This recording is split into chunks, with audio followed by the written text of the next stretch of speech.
എറണാകുളം കുമ്പളങ്ങിയിൽ മത്സ്യങ്ങൾ കൂട്ടത്തോടെ ചത്തുപൊങ്ങി. 8 ഏക്കറോളം വരുന്ന കല്ലഞ്ചേരി ഫിഷ് പോണ്ടിലാണ് മത്സ്യങ്ങൾ ചത്തുപൊങ്ങിയത്.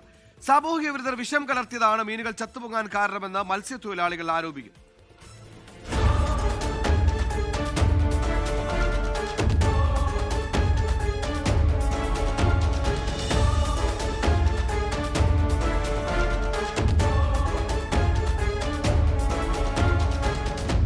രാവിലെ 6 മണിക്ക് ഫിഷ് പോണ്ടിയിലെത്തിയ തൊഴിലാളികളാണ് മത്സ്യങ്ങൾ ചത്തുപൊങ്ങിയ നിലയിൽ കാണുന്നത്.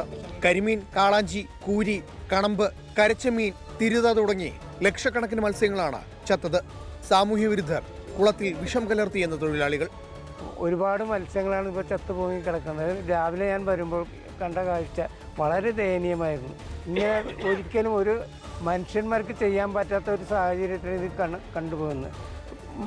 മൃഗങ്ങൾക്ക് തുല്യമായ ഒരു ഹീന പ്രവൃത്തിയാണ് ഇത് ചെയ്തിരിക്കുന്നത്. വർഷങ്ങളായി ഫിഷ് പോണ്ട് മത്സ്യകൃഷിക്കായി ലേലത്തിൽ നൽകുന്നതാണ്. ആദ്യമായാണ് മീനുകൾ ചത്തുപൊങ്ങുന്നതെന്നും നടപടി ഉണ്ടാകുമെന്നും പഞ്ചായത്ത് പ്രസിഡന്റ് ഷാജി കുറുപ്പശ്ശേരി. സ്വാഭാവികമായിട്ടും ആദ്യ സംഭവം എന്ന നിലയിൽ ശക്തമായൊരു പ്രതിഷേധം ഇക്കാര്യത്തിൽ മത്സ്യത്തൊഴിലാളികളുടെ ഭാഗത്തുനിന്ന് ഉണ്ടാകും. കാരണം ഈ വെള്ളം പുറത്തേക്ക് വന്നു കഴിഞ്ഞാൽ മറ്റു മത്സ്യങ്ങളെയും കായലിൽ കിടക്കുന്ന മറ്റു മത്സ്യങ്ങളെയും ബാധിക്കാൻ സാധ്യതയുണ്ട്. കുളത്തിലെ വെള്ളം പരിശോധനയ്ക്ക് അയച്ചിട്ടുണ്ട്.